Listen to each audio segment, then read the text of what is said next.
guys, Aromie here. Welcome back to Degraman. We're back. Unsure where they're taking me. Hopefully it's like a surprise dinner or something. And he's a much better driver than I thought he'd be. Given Vincent's proclivity for raging, I could totally see him screaming at other drivers as he cuts them off left and right. I've always been prone to motion sickness, and aggressive driving only makes it worse. But Vincent is simply perfect in the way he follows the rules of the road. He gently brakes at each stoplight and accelerates smoothly when needed. It's amazing. But before long, we pull up to a superstore. Are we really going grocery shopping in a Porsche? That's like hammering in a nail with a microscope. Our car draws all sorts of attention, which has me hiding and cast a shadow out of embarrassment. Once inside, the guys grab a huge shopping cart and Vincent immediately jumps inside. And inside the cart? It's kind of dark and spoopy here, don't you think? This doll is kind of freaky looking. The scene is so ridiculous that I can't help but giggle, which has Vincent glaring at me ruthfully. Without saying a word, he pulls out his phone.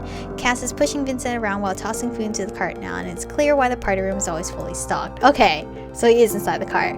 I always wanted to do that, but I feel like as an adult now, it's like not it's frowned upon. Although it's strange watching superheroes doing everyday things like grocery shopping. I want to write too, bro. I do.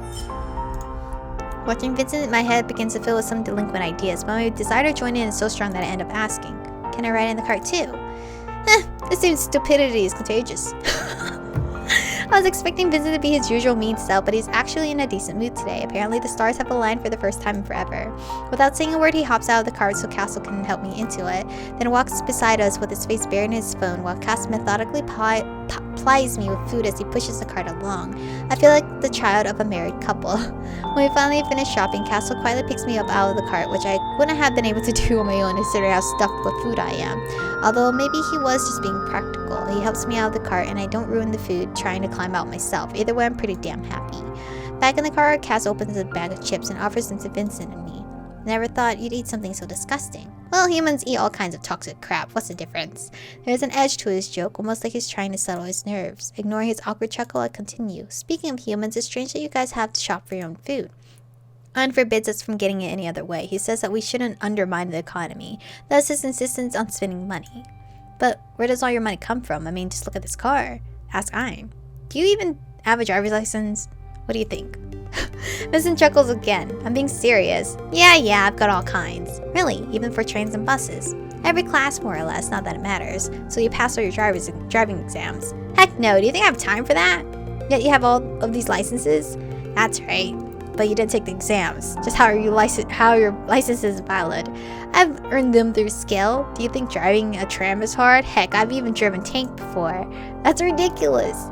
I exclaim in surprise, but obviously tired of the conversation. Cass hands me Vincent's driver license. His angry mug has me burst out laughing. You look like you just destroyed all humans. As if your mugshots are any better, fugly. I haven't heard that term in so long, fugly. Taking a closer look at his license, I discover that Vincent is my age, and funny enough, his birthday is 22. Just like Cass. Though it's amazing he has every class of license at his age. Yeah, the law is clearly not written to include quansies. Upon closer inspection, I noticed something else is interesting. His last name sounds familiar, but I can't remember where I heard it from. Her last name is Nikishin? That doesn't match her first name at all. Vincent Nikishin sounds awful. Pfft. Sorting, Vincent ignores me. Do you have passports? Cass doesn't. We still have issues with his chronology? Fuck, I don't know. Vincent abruptly ends the conversation. Am I asking the wrong questions again, or is he tired? Given what Bassie told me, Vincent's rapid fatigue is likely a result of his lack of quasi energy. I wonder what it all depends on. Once we're back home in the party room putting away the grocery, Cass asks me again, want to cook something together? Cass puts on an apron, I can't help but oogle him. There's something incredibly attractive about a man who cooks. Easier to join in, I enthusiastically tie an apron on and begin to help out. But I'm so nervous that I accidentally cut myself as I'm slicing the vegetables. That knife was a lot sharper than it looked. Cass instantly hurries over to me and gently takes my hand as I watch in surprise. Careful. The cut quickly heals and all I need to do now is wash the blood from my finger. Well, I am a Kwanzi after all, even if it's only manifests itself through healing and, well, in muta rooms. But Cassel makes me sit down and drink some cocoa anyway. Of course, here I am interrupting their cooking. I can't do anything right, can I? Having been benched, I'm forced to watch the guys smoothly and wordlessly prepare a rather complex disc. Borscht.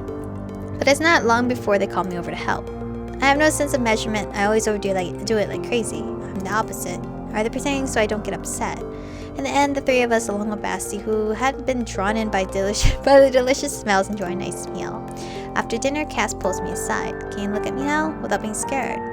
Kind of. Oh, he's still trying? I was going to suggest that maybe you'd like to live with me. What? It'll help us get to know each other better. Besides, we bought the sofa for a reason. The way Cass is staring at me so shyly, it's totally unlike him.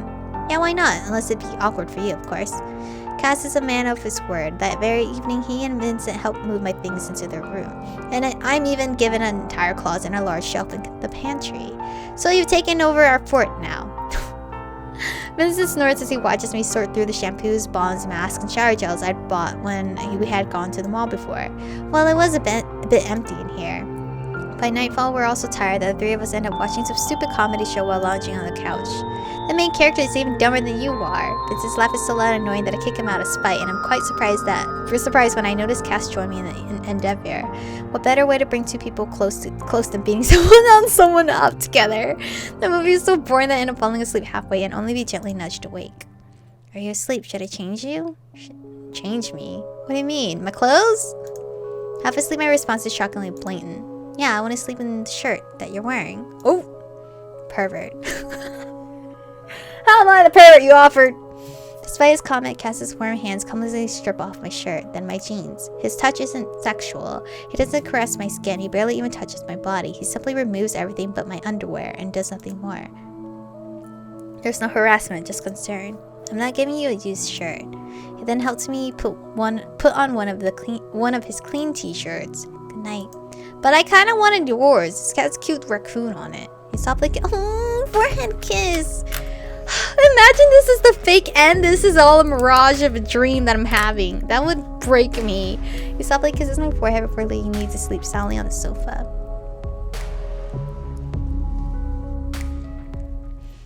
Last night was so nice. Cass took such tender care of me. Smiling ear to ear, I began wrapping the blanket around myself as I pretend it's the embrace of my beloved. Stop tossing and turning! In his own unique way of communicating, Vincent lobs a pillow at me. I wonder if he knows what happened last night. No one to look at him, I had my head under the covers. Still snoring away. His voice is more grating than even the cruelest alarm clock. Why do you care? We're supposed to practice, and someone was going to do everything she could to awaken her Ponzi powers. Yada yada yada. Or would you rather sleep? I peek out from under the covers to glare at Vincent. Well, whether he knows about last night or not, his attitude certainly hasn't changed a bit. Everything's so complicated. Vincent, as Cass's partner, is making our already confusing relationship even more confusing. Once I'm dressed, Cass comes in and the three of us head to the training ground in the woods. Surprised at our destination, I turn to Cass, who goes on to explain. We're going to try to activate your abilities. Oh, Cass is absolutely determined to make me a Genia. Taking Vincent in hand, who promptly morphs into his sword, Cassel casually swings it around in front of him, thus unleashing a wave of energy that annihilates the trees ahead for several miles. That was a normal attack. Now try tapping it into your powers. Okay, but like how? Settling into a meditative pose, I focused on my feelings for Cass. I feel nothing. Try to focus on something. Relax, calm. I want to be useful, yet no matter what I focus on or how hard I try, Cass's attacks stay the same, just like our feelings. So we practice until late in the evening. I'm getting a little worried, but I can see that Cass is as calm as ever. Hopefully that means my powers is to support him, right? With my love, right? It's kind of hard to show much love when Vincent's always there. Hopefully that means everything will be alright, even if we're not improving. Even so, I can't help but wonder about Cassel and Vincent's abilities. They can both turn into weapons, quite different ones at that. When Cass is a sword, he's huge and cumbersome. Vincent, on the other hand, is agile and elegant. I wonder if they have a preference over who's the wielder and who's the weapon. These thoughts soon pass, however, and leave behind nothing but fatigue. We're all so exhausted that we head straight to our room and collapse in a pile on the sofa. Looking thoughtful, Cass says, "We're doing something wrong." Yeah, we're not being intimate. This is what a relationship is about. Partial intimacy, right? Like holding hands, hugging, stuff like that, dates. I cover my face with a pillow, hiding my tired face. It's not long before I feel something heavy rise up from the sofa to cast to sleep. I continue laying here until I can't stand it anymore with the pillow from my face. Vincent is lying next to me, sleeping. I know that my personal space has been invaded. My first impulse is to really shake him awake, but then my better nature wins out and I decide to let him rest. No matter how barbaric he is to me, it would be uncivilized to wake him so rudely after exhausting training. I'll just go hang out in the kitchen and hopefully he'll wake up and move back to his own bed. What if? In Cassel's route, we end up falling in love with Vincent anyway. Cover him with a blanket first. Vincent is sleeping fitfully, and obeying my better nature, I decide to cover him with a blanket. I then head into the kitchen after tucking him in. By the sound of it, Cassel must have just walked in. I wait to hear the click of the light switch before heading back into the other room. Fortunately, the couch is now vacant, and so I go back to bed annoyed, yet slightly curious over why Vincent was bothering me. Oh no, I'm choosing wrong. Vincent's bothering me because I'm loving Vincent now. First thing in the morning, Cassel head out train, but he's been being even quieter than normal. Which isn't all that odd. Calling him uncommunicative would be an understatement, but he's even more withdrawn than usual today. It's almost as if I can feel dark thoughts emanating from him. Once we get home, Vincent's anxiousness, which is clearly visible, only adds to the gloomy atmosphere. Unable to spare the silence any longer, I decided to make a suggestion. Maybe we could ask Basti for advice. Do you think that vegetable knows anything about love? What about Ryu? If we wanted to get down your pants and yell, Ryu would be a good option. Confused, I stare at Cass. I'm unsure if I should be more surprised at the vulgarity of his comment or the anger on his face, or silence. Things are even more awkward and depressing than before. But I refuse to sit here and stare aimlessly at the wall, so I decided to make another suggestion. Maybe this one will spur them into action. Wanna go to the party room? Did you fall off a turnip truck? I thought I made myself perfectly clear when I said I wasn't going to anyone for help. I glare at Vincent suspiciously. What's the matter? Why are you being so stubborn? Just drop it, alright? I'm not going, and that's the end of it. This oppressive atmosphere is making Vincent's attitude even more unbearable than usual. Fine, I'll go by myself. It'll be better than watching you two mope around here all day anyway. This is ridiculous. The moment something doesn't work out, you immediately give up. I leave for the party room. Surprisingly, they both silently follow behind me while looking completely downtrodden. Like dead men walking. There's a full house in here today. Ryu, Ragnar, Basti, and a girl I've never met before. Where is... You know, Mark's dead, I guess, for sure. Ryu is currently locked in a heated arm wrestling match with her. The girl is absolutely dazzling, dressed so scantily that I avert my gaze to avoid staring at her body. Oh, me Chico, it's about time you got here. I'm Erica. Releasing her grip on Ryu's hand, the girl lunges towards me. What the fuck? Excuse me? I look so beautiful though with the pink hair. She then drops to her knees and smashes her face against my chest. Oh, you're such a tart. Pit, fine. Why can't your hands just fall off? Vincent snorts as Cass tries pulling me away from Erica. I can finally die happy. Hold that pose. I need to take a picture. Ragnar screams his words as he frantically races around, wanting to join in on the fun. Ryu empathetically embraces Basti. Let go of me? Erica, let go of me, please. I'm sorry, I don't always know my own strength. Erica gently releases me but continues to stare up at me from her knees. Won't you stand up? She suddenly props herself up on one knee and takes my hand. Will you be my girlfriend? With her radiant gaze fixed on my face, it's as if no one else in the world exists for Erica but me. You're a girl and I'm a girl. Oh, that'll only make our relationship even better. Her smile is blinding. Pervert. Cass manages to pull me away from Erica and immediately pushes me behind him. That's when Erica notices Vincent. Oh, so angry. Does the wuss have another friend? You've got issues. At least my issues aren't exacerbated. I don't know this word by a broken sexual identity. Go on, admit it. I have no interest in hitting you again. What the hell are you doing here? Well, it seems some individuals are having difficult time completing tasks that Ein has given them. And it's not like the cultists are going to take care of themselves now, are they? Erica, that was unnecessary. Are they keeping things from me again? I'm curious. But I'm sure it would be useless to ask. Everyone would just dodge my questions anyway. Resolve the situation amicably? Yeah, just do that. It's clear Erica is the reason the guys didn't want to come to the party room and have been so glum. I just don't understand why they're so adverse to her. Anyway, in an effort to move things in a more peaceful direction, I make a suggestion. Guys, we live together. Why don't we head into the kitchen and have some tea and cookies? You're so cute and that's a fabulous idea. Erica attempts to move closer to me, but Vincent and Cass steps in between us. Not at all upset, she simply shrugs and we all go into the kitchen together, except for Basti who lingers behind. Feeling a little flustered after meeting another girl, I begin making tea for everyone to hide my discomfort. Oh, so you're a homemaker as well. Perfect. You're perfect. We should go to Belgium. What for? Same-sex marriage is allowed there. I can be a witness for your wedding night too. Ragnar, fuck off, bro. Ragnar whinnies with delight. Shut up, idiot. Cass helps me set out the cups of teas for everyone, then pulls up a chair so I can sit comfortably at the table. It was intentional that he positioned himself between me and Vincent.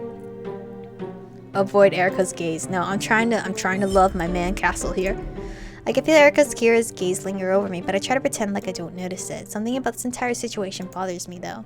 I've been told that there are very few female Kwanzis. I guess I had wrongly assumed that. Despite my Ghanaian abilities, the lack of Kwanzi women was the actual reason all the boys were attracted to me. But Erica, who's extremely beautiful and sexy, doesn't seem drawn interest for many of them.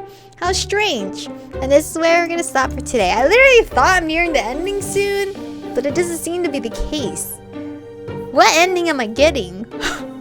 I don't understand. It's either the fake ending or the true ending, because this is lasting very, very long. Unless you're telling me this is like regular ending number like 2 or something on this route. I don't know. But thank you guys for watching today's episode. Stay beautiful, and I'll see you guys in the next one.